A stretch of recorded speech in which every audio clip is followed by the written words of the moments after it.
E se a prisão não fosse só um fim, mas um recomeço? A ideia por trás do sistema penal brasileiro é mais ou menos essa, uma jornada, sabe? Uma transição que vai, aos poucos, do isolamento total até a liberdade. Vamos mergulhar em como essa estrutura, que é bem ambiciosa, deveria funcionar. Bom, e tudo começa com essa pergunta que é a chave de tudo. A prisão serve para castigar ou para dar uma segunda chance? Essa dúvida é o que move todo o sistema e cada passo de quem cumpre uma pena aqui no Brasil.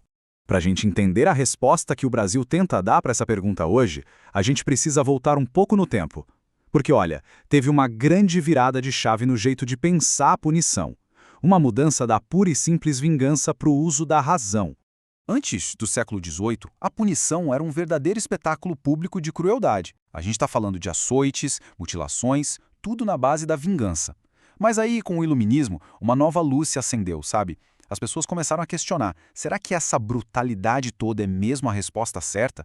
A diferença é gritante. De um lado você tinha vingança e dor. Do outro, a razão começou a trazer ideias que, na época, eram revolucionárias, como a pena ser proporcional ao crime, a humanização. A grande sacada foi pensar a punição não só como um castigo, mas como um jeito de evitar que outros crimes acontecessem.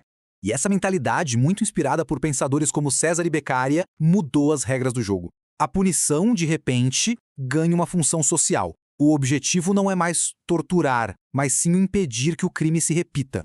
É uma mudança total de foco, do passado para o futuro. E o Brasil, claro, incorporou essas ideias. O nosso sistema penal hoje se apoia em 3 objetivos bem claros. É uma combinação que a gente chama de teoria mista, que tenta ali equilibrar as várias funções que a pena pode ter. Então, a pena no Brasil tem basicamente 3 caras.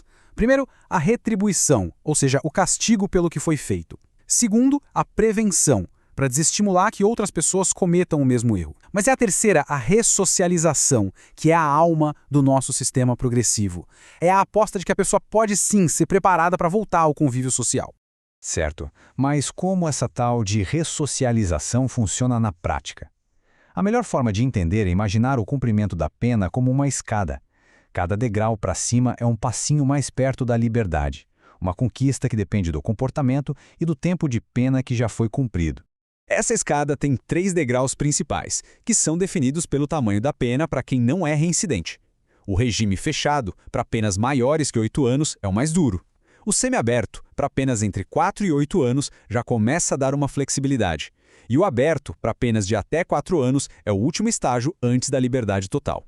Na vida real, a jornada começa lá embaixo, no regime fechado, segurança máxima. Com um bom comportamento e depois de cumprir uma parte da pena, a pessoa pode subir para o semiaberto, onde já consegue trabalhar ou estudar fora durante o dia. O último passo é o regime aberto, que é um teste de fogo para a autodisciplina antes de voltar de vez para a sociedade.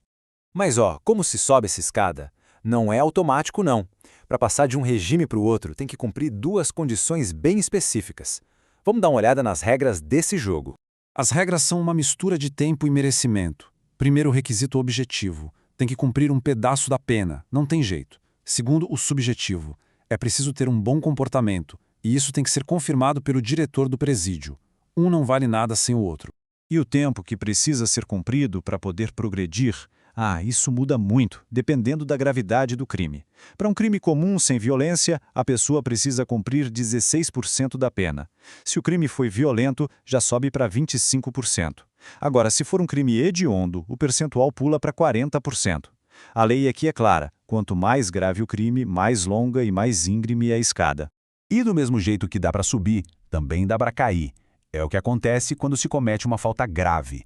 Tentar fugir, ser pego com um celular, começar uma rebelião, tudo isso funciona como um escorregão feio na escada. A pessoa perde o que conquistou e volta para um regime mais duro. Tem que começar a subida tudo de novo. Bom, no papel, parece um sistema bem pensado, lógico, até humanitário, né? Mas agora chegou a hora de comparar essa teoria com a realidade nua e crua do sistema prisional brasileiro. E aí a história muda um pouco.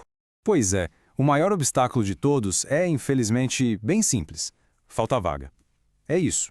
Não existem colônias agrícolas ou casas de albergue em número suficiente para todo mundo que, por direito, já deveria estar nos regimes semiaberto e aberto. A situação chegou a um ponto tão crítico que o Supremo Tribunal Federal precisou bater o martelo. E a decisão foi um divisor de águas. O Estado não pode punir uma pessoa 2 vezes por causa da sua própria ineficiência. Ou seja, manter alguém no regime fechado só porque não tem vaga no semiaberto é ilegal. Ponto. O resultado disso tudo é um sistema que vive sob uma pressão enorme. A falta de vagas acaba criando uma situação de ilegalidade em massa. E na ponta do lápis, aquele pilar mais nobre de todos, o da ressocialização, começa a ficar completamente comprometido. Afinal, como é que se reintegra alguém se o sistema não consegue nem seguir os próprios degraus que ele criou? E isso tudo deixa a gente com uma reflexão final, né? O sistema progressivo brasileiro é um ideal muito avançado que tenta equilibrar castigo e humanidade. Só que, na vida real, ele esbarra em problemas gigantescos que nos fazem perguntar: ter um direito garantido na lei é a mesma coisa que ver esse direito se tornar realidade? A resposta para essa pergunta define o destino de milhares de pessoas todos os dias.